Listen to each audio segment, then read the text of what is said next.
আসসালামু আলাইকুম বন্ধুরা, এবি কিচেনে সবাইকে স্বাগত। চলুন তাহলে আজকের আমার রেসিপিটা শুরু করা যাক। আজকের আমার রেসিপি কি দেখি বুঝতে পারছেন আশা করি। তা আজকের আমার রেসিপি হলো, ঠিকই ধরেছেন, দই বড়া। আমি ঈদের জন্য স্পেশাল দই বড়া বানাচ্ছি। এটা আমি প্রথমবার বানাচ্ছি, খুবই ভয় করছে কীরকম হবে, স্পঞ্জি হবে নাকি। চলুন তাহলে আর বেশি বকবক না করে আপনাদের সঙ্গে রেসিপিটা শুরু করছি। এখানে আমি বিরির ডাল নিয়েছি। একে অনেকেই অনেক রকম ডাল বলে, মাসকলাইয়ের ডাল বলে, তারপরে উড়ুর ডাল বলে, আর একটা কী ডাল বলে বললো মনে নেই, কিন্তু আমরা ওইটাকে বিরির ডাল বলি। এই বিরির ডালটাকেই নিয়েছি, নিয়ে এটাকে সারা রাতের জন্য ভিজিয়ে রেখেছিলাম। সব থেকে ভালো রেজাল্ট হয় সারা রাতের জন্য ভিজিয়ে রাখলি। আর যদি সময় না থাকে তাহলে 5 থেকে 6 ঘন্টা সকালে ভিজিয়ে দিলে হবে।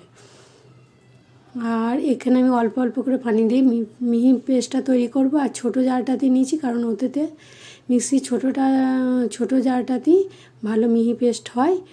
একবার পেস্ট করলাম, এতে আরও একটু অল্প পানি দিলাম, পানি দিয়ে আরও একবার পেস্ট করে নেব। পেস্টটা কীরকম হবে দেখুন, দেখাচ্ছি। ঠিক এই এতটা মিহি হবে, কোনো দানা থাকবে না। পানির পরিমাণটা কিন্তু বেশি দেওয়া চলবে না, অল্প পানি দিতে হবে। বেশি পাতলা হয়ে গেলে আর বড়াটা তৈরি হতে অল্প অসুবিধা হবে। এইভাবে আমি 2-3 বারে ডালের পেস্টটা মিহি করে নিয়েছি। এবার এখানে আমি সাদা লবণটা দিচ্ছি পরিমাণ মতো, গোটা জিরে দিচ্ছি, আর 2 ইঞ্চির মতো আদাকে গ্রেট করে দিচ্ছি। এখানে কিন্তু আমার ডালের পরিমাণ ছিল 250 গ্রাম, যার যতটা লাগবে সে কম বেশি করে নেবে। এটা পেস্ট করে দিলেও হবে, কিন্তু গ্রেট করাটা মুখে ঠেকলে ভালো লাগবে খেতে। পুরো অল্প ছিল পরিমাণে বলে আমি 2 ইঞ্চি আদা পুরো দিলাম না, সামান্য একটু রেখে দিলাম। এবারে হ্যান্ড উইক্সে করে খুব ভালো মতো করে ফেটিয়ে নেব।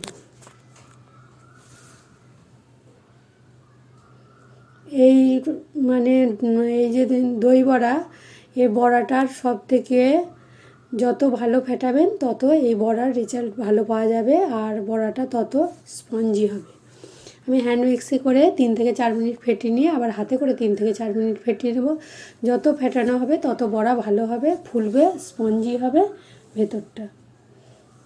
অনবরত ফেটিয়ে নিতে হবে। আর যখন ফেটানোটা সম্পূর্ণ হয়ে যাবে বোঝা যাবে কি করে, এইভাবে পানিতে দিয়ে একটু দিচ্ছি, চেক করে নিচ্ছি। এই যে ভেসে এসছে, ফেটানোটা আমার সম্পূর্ণ হয়েছে, এটা দেখেই বোঝা যাবে।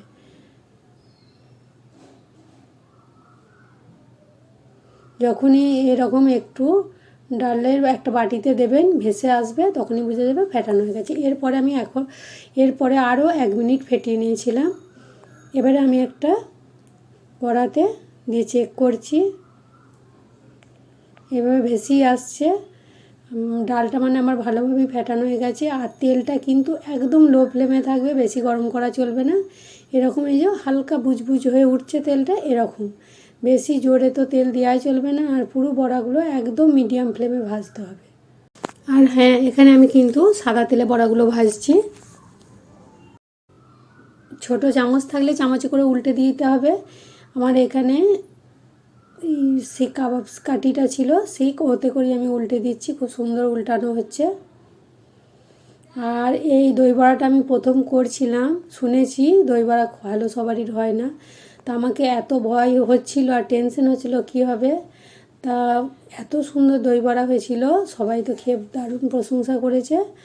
আর প্রথমবার বানিয়ে ভালো হয়েছে, খুবই এর ফল ভালো পেয়েছি। আমি তো ভাবতে পারিনি যে এত ভালো দই বড়া আমার হবে। লো ফ্লেমে বেশ কিছুক্ষণ ধরে উল্টে পাল্টে ভেজে নেবো, খুব কালার হবে না বড়ার।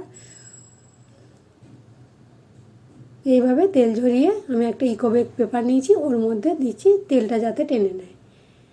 দেখতে পাচ্ছেন তেল একদম লো ফ্লেমে আছে। যদিও তেলটা জোরে হয়ে যায় তখন আরও আবার তেলটাকে হালকা ঠান্ডা করে নিয়ে এরকম বুজবুজ উঠছে, এইভাবে বড়াগুলো করতে হবে। দই বড়ার এই ছোট ছোট টিপসগুলো লক্ষ্য করলে দেখবেন একদম পারফেক্ট হবে। আমি কেটে দেখাচ্ছি কতটা ভেতরটা স্পঞ্জি হয়েছে। এবারে আমি হালকা গরম পানি নেব। এই গরম পানিটা একটু বেশি হয়েছে, ওই জন্য ওতে আরও একটু ঠান্ডা পানি মিশিয়ে দিলাম। আর এতে পরিমাণ মতো লবণ দেব,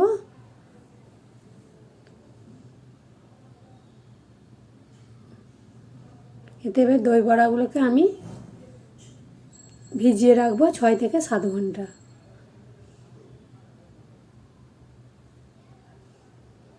এই যে হাত ঠেকানো যাচ্ছে এরকম হালকা গরম পানি দিয়েছি, আর এভাবে ঢাকাটা একটু উপরে চেপে দিলে কি বড়াগুলো ভেসে আসছে, এইভাবে ভিজিয়ে যাবে। এবারে আমি তেঁতুলের যে চাটনি হয়, একে ইমলি বলে, তেঁতুলের চাটনিটা করার জন্য আমি ওটাকে গরম পানি দিয়ে 8 ঘন্টা আগে ভিজিয়ে দিয়েছিলাম। আর তেঁতুলটা হচ্ছে আমার গত বছরের পুরনো তেঁতুল ছিল, সেই কারণে তেঁতুলটা পুরো কালো হয়ে গেছে। টাটকা তেঁতুল হলে এর কালারটা খুব সুন্দর আসতো। তেঁতুলটাকে তাহলে আমি গরম পানি করে ভিজিয়ে রেখে আবার এই মিক্সিতে, সিদ্ধ আর করিনি, নরম ছিল বলে মিক্সিতে বেটে নিলাম, দিয়ে ছাঁকনির সাহায্যে ছেঁকে নিলাম। কড়াই অল্প সামান্য তেল দিয়েছি 1/2 চামচের মতো, তাতে গোটা জিরে আর হিঙের ফোড়ন দিয়েছি। এবারে তেঁতুলের চাটনিটা আমি করব। তেঁতুলের পাল্পটা দিয়ে দিলাম। এবারে ওখানে আমি 50 গ্রাম তেঁতুল নিয়েছিলাম, তাতে 150 গ্রাম চিনি দিয়েছি, তাতেও টক হয়েছে। চিনির পরিমাণটা খুবই বেশি লেগেছে। এখানে গুড় দিলে কি হতো, 100 গ্রাম গুড়েতেই হয়ে যেত, কিন্তু যেহেতু গত বছরের তেঁতুল কালো হয়ে আছে, গুড় দিলে এর কালারটা আরও কালো হয়ে যেত, সেই কারণে আমি এখানে চিনি দিলাম। বাকি যে 50 গ্রাম চিনি ছিল সেটাও দিয়ে দিলাম। আর এখানে আমি রঙের জন্য কাশ্মীরি লঙ্কা দিচ্ছি 1 চামচের মতো, আর 1/2 চামচ দিলাম জিরে গোলমরিচ পাউডার গুঁড়ো ছিল, সেটা দিলাম।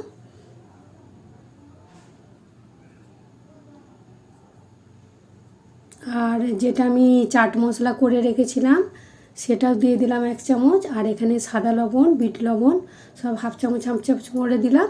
লাগলে আরও তখন দেখে পরিমাণ মতো দিয়ে দেব। ঈদের কিন্তু রেসিপির আরও অনেক ভিডিও আছে, সবই আপনাদের সঙ্গে শেয়ার করব। আমার এই ভিডিওটা দেখবেন, দেখার পরই আবার ভিডিও ছাড়বো আমি। লবণটা আরও একটু লাগছে, বিট লবণই দিলাম, সাদা লবণ আর দিইনি।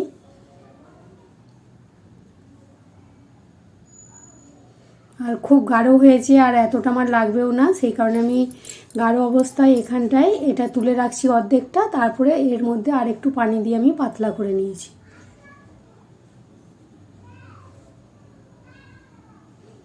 এইভাবে এর ঘনত্বটা খুন্তিতে দেখলাম, এইভাবে আঁক টানলাম আর মিলল না, এরকম ঘনত্ব রেখে নামিয়ে নিতে হবে। ওদিকে হয়ে গেছে। এবার আমি বড়াগুলো হাতে হালকা প্রেস করে পানিটা বার করতে হবে, জোরে প্রেস করলেই ভেঙে যাবে, ওই জন্য হালকা হাতে দাবিয়ে আর করে নেব। এবার আমি দইটাকে, ওটা দেখানো হয়নি আমার, দইটা চিনি দিয়ে ফেটিয়ে নিয়েছি। আর ওটা আমি হ্যান্ড উইক্সে ফাটিয়েছি, মিক্সিতে দই কখনোই ফাটাবেন না, পানি ফেটে যাবে, ওই জন্য আমি হ্যান্ড উইক্সে করে ফাটিয়েছি। আর ওতে চিনি দিয়েছি আর লবণ দিয়েছি, চিনি গুঁড়ো করে রেখেছিলাম সেই চিনিটা দিয়েছি। তেঁতুলের চাটনিটা এবার ওপর থেকে দিয়ে দিচ্ছি। আমি গ্রিন চাটনি তৈরি করার সময় পাইনি, খুবই তাড়াহুড়ো ছিল, আবার শরীরটাও খারাপ ছিল। এবারে যা যে মশলা আছে সব অল্প অল্প করে দিয়ে দেব। ভাজা জিরে গুঁড়ো আছে, তারপরে চাট মশলা আছে, গোলমরিচ পাউডার আছে, কাশ্মীরি লঙ্কার যে কালার আসার জন্য সেটা দিলাম, সব একে একে দিয়ে দিলাম। এই আমার দই বড়াটা খুবই সুন্দর হয়েছিল, প্রথমবার বানিয়ে যে এত ভালো হবে আমি বুঝতে পারিনি। আর খেতে তো দারুণ হয়েছিল টেস্ট। বাড়ির লোক বা আত্মীয় স্বজন, পাড়ার যেসব মেহমান ঈদে এসেছিলো সবাই খেয়ে প্রশংসা করেছে। আমি বেদানাটা সাজাবার জন্য ওপর থেকে দিচ্ছি, এটা অপশনাল, এটা না দিলেও হবে। একটা কেটে দেখাচ্ছি কতটা স্পঞ্জি হয়েছে ভেতরটা, দেখুন নরম একদম পাউরুটির মতো। তাহলে আজ এই পর্যন্তই, আবার অন্য রেসিপি নিয়ে হাজির হব। সবাই ভালো থাকবে।